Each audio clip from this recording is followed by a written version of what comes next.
This is the new Lexus LBX, and in some ways it's unfamiliar territory to Lexus because it's taken quite a bit of what they stand for and put it into a squished down version of a compact city car essentially. And cars like this are getting fewer and far between because Audi, the A1 sold quite well in the first gen. I don't know if we'll see it continue on because Audi seems to be wanting to go to a space where they can make more money from larger cars. And really, if you want to go premium on this size car, your options are limited. In-step Lexus. Let's get the awkwardness out of the way, if you could call it that. It's built on the same platform as the Toyota Yaris Cross, but that is the end of the similarities. Every panel is different. The battery chemistry in the battery is different. It actually has a slightly bigger battery. It has a little bit more brake horsepower. They really can't be accused of just shoving Lexus into an existing car. And I'll show you that through the video, where generally they've done a pretty good job of keeping this Lexus-like. There's this smiling groove into the front of the car, some brushed aluminium going on here, silver effect.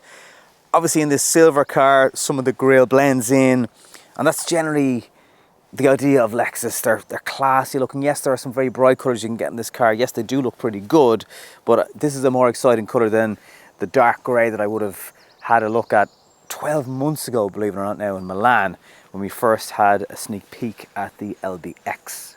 I was also pleasantly surprised when the price of this car came out. It's less than €40,000. I know that's not cheap, but again, the badge that comes with it, the fit and finish of the interior and the quality of the materials used, it still was impressive. Now, the higher end version, which this is, does creep over the €40,000 threshold. But I think if you've driven Lexus cars all your life, and maybe you just don't need the space anymore, but you love the brand and you love the quality and the reliability, that's perhaps where most potential customers in Ireland are for this car. And what we have is an engine that starts, tops up the battery and shuts down again. And that's whether you're driving the car or parked up shooting a review. It's a 1 kilowatt hour battery, which essentially just gets topped up, repeated, topped up, repeated. And it delivers pretty good fuel efficiency when it works like that. Quite a lot of the physical attributes of a Lexus have made it into the LBX as well, including the flared arches that do look really good, but don't exactly help aerodynamics. Same with these mirrors. They look classically Lexus, but they protrude quite a bit from the car, and the drag coefficient is 0.34 as a result. And that's not great by modern car standards. Does it affect the fuel economy though? I'll get to that in the drive. It's not a car that's massively tall, so if you're looking for that higher seating position, I'm afraid you're not going to get that in this car, but that's not really the point. And even on fairly large alloy wheels, there's plenty of rubber which should aid in the ride quality of the car. Some shortcomings that I noticed straight away: there's no keyless on this version, and there's no blind spot in your mirror. And again, coming from more expensive Lexus models, if you were to be a trade down customer, they're things that you'd probably be expecting the car to have. While the rear legroom is particularly tight, they've made up for it in the boot of the car. It's 402 litres, a little over 300 if you go for the all-wheel drive version of this car, which, as far as I know, Lexus will not be bringing to Ireland. It's essentially a little bit more grip because you don't even get more power. I think it's 6.3 brake horsepower extra, and you'll probably lose some of that in all-wheel drive. We do have a wiper, however, and a totally characteristic Lexus light bar across the back, LBX on the model inscription, and boot release that isn't electric, just under here. What is impressive is how spacious and deep this boot goes for such a small car. By that I mean, genuinely, it's deep. There's a lovely Lexus boot liner cover in here. Underneath, you get access to some gunk and repair kit to get you back on the road should you get a puncture. And this really small slimline boot cover bends in the middle just to give you a bit of extra options. But apart from that, it's a fairly basic boot, couple of tethering points, no lights, no fancy shopping hook holders. Maybe they feel that you'll get the shopping delivered because you're at that time of life. I am half joking about that, of course, but Lexus do say, first of all, if you're watching this in the UK, they expect to sell 6,000 of these this year. But also it's a car that they hope younger people will discover the brand with. In Ireland, I think people that maybe have this much cash for a car are probably thinking of trying to buy a house. And for that reason, I still think it'll be downsizers who will buy this car more than affluent young people. Could be talking absolute rubbish, of course, so if you are under, I don't know, 30 and you're curious about this car, let me know in the comments down below. And let's check out the back and see, is it really that tight? So I am 175 centimeters. This is my driving position. If you're taller, it will probably get a little bit uncomfortable back here. I do, to be fair, have some foot room, and I can actually get my knees in here. When you consider the size of kids' legs and feet and where they stick out rather than on the floor, sort of kids between 5 and maybe 8 years of age, they really could struggle sitting behind here, again depending on how much flexibility you have with this driving seat position. Up here, scratchy plastic, but the synthetic leather seats feel really, really good despite missing an armrest, and there's no charging options back here for devices as well. I guess Lexus figure that the boot and up front are the big priorities in this car, and if you ever need to carry people around in the back of your LBX, it's only going to be for a short space of time. I really did start at the top with Lexus. The first car I reviewed was an LC Coupe, and in some ways that's the best way, because I can jump into this and go, okay, this is many, many, many times cheaper, but it still feels like a Lexus. The steering wheel, the materials used on it, all the touch points feel familiar, and you don't feel hard done by, or the fact that you're in the cheaper version of a really premium brand. You know, door tops in the back aside, but certainly the switch gear, it all feels very, very familiar and pleasant to the touch. You will be sitting quite close to your passenger if you're someone in the front. They do give you a little armrest here with some space for drinks holder that can tuck down there, space for sunglasses or your phone, maybe another drinks holder that can go in here.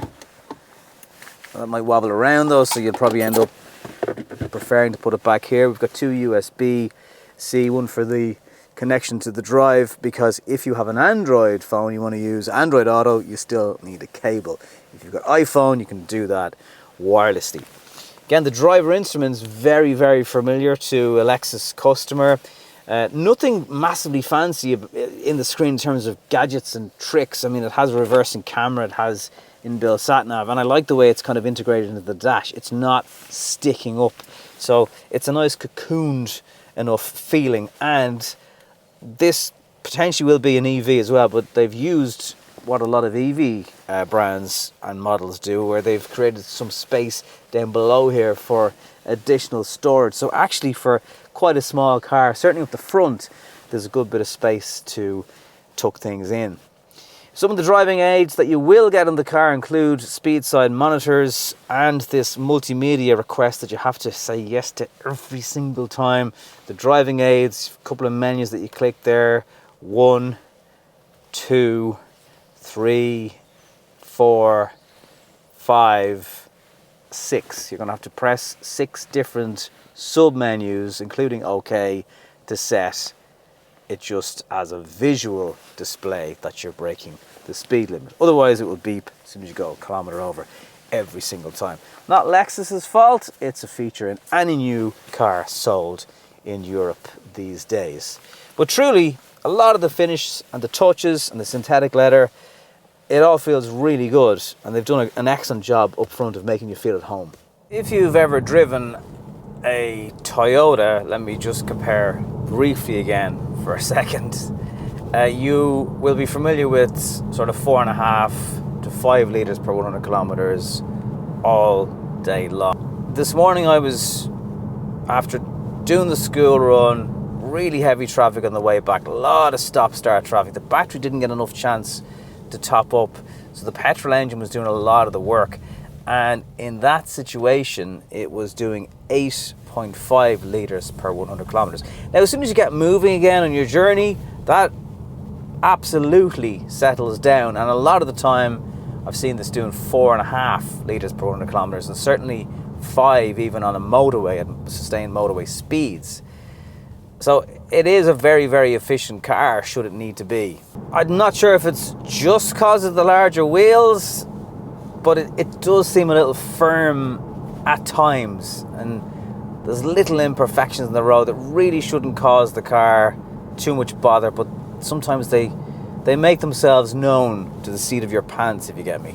But at 80 kilometers an hour, it's really, really quiet now. Some of the higher grade cars, probably see more of that in the UK, but you can get insulated glass. But already in the car as standard, there's improved sound deadening underneath the car.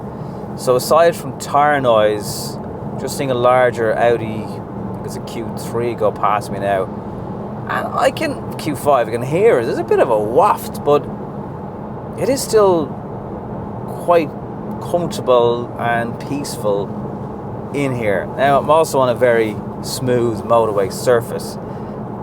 There are times when the car, I wouldn't say it's not overly harsh, but it's perhaps not as wafty as you might have come to expect a Lexus to be. You do need loads of power then. I'm just going to floor it to get up to motorway speeds. Yeah, it gets a little bit noisy then, but once again, straight away, it settles down. It is quite a struggle for the car to do EV only mode at motorway speeds. And you can see what way the Powertrain is working. It gives you a visual display on the screen. So engine now topping up battery and also driving the front wheels. But genuinely 4.5 to 5 litres per 100 kilometres, about 56 miles per gallon if you're watching this video in the UK, should be easily achievable. There's there's a thing for giving you your G-forces on it. I'm really not sure why this car needs it. There's radar cruise control, which works well. It's just a bit finically set it up. Even that needs about 3 different presses of one of your shortcut buttons on the steering wheel here to engage that properly. The point is, it can easily do these motorway jaunts as much as it can do city centre environments. A small enough footprint, easy to park, easy to navigate smaller streets. And that's one of the beauties of driving a smaller car. And we're possibly less exposed to these types of vehicles these days. When you get into them, you really do see the benefit of the size. We're so used to bigger being better. In the LBX case, it's just not needed.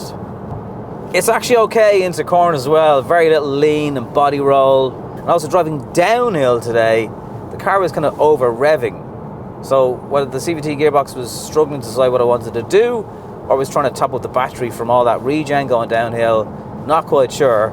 Nonetheless, it didn't sound particularly happy. Does it deserve the Lexus badge? Will it make Lexus customers satisfied with their purchase? I think so. I genuinely believe they've done just about enough to make this feel like you're sitting in a Lexus. Just about. I do think this is a car that we should see do well in Ireland, purely because it's such a niche area right now. Premium, compact city cars, they're just not that common. Yes, it could do a little bit more power maybe.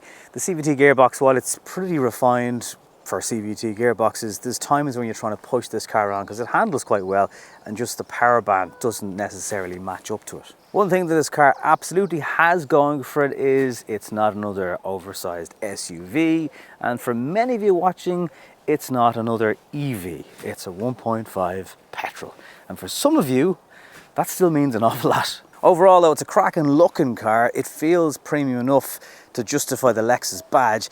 It's just in your head, will you be willing to pay 39, nearly 40,000 euro for the entry level version of it, for the level of practicality that you get, unless, as I mentioned, you're someone who wants to downsize. Let me know in the comments down below on my YouTube channel what you think of this baby Lexus LBX, and I'll talk to you in the next one.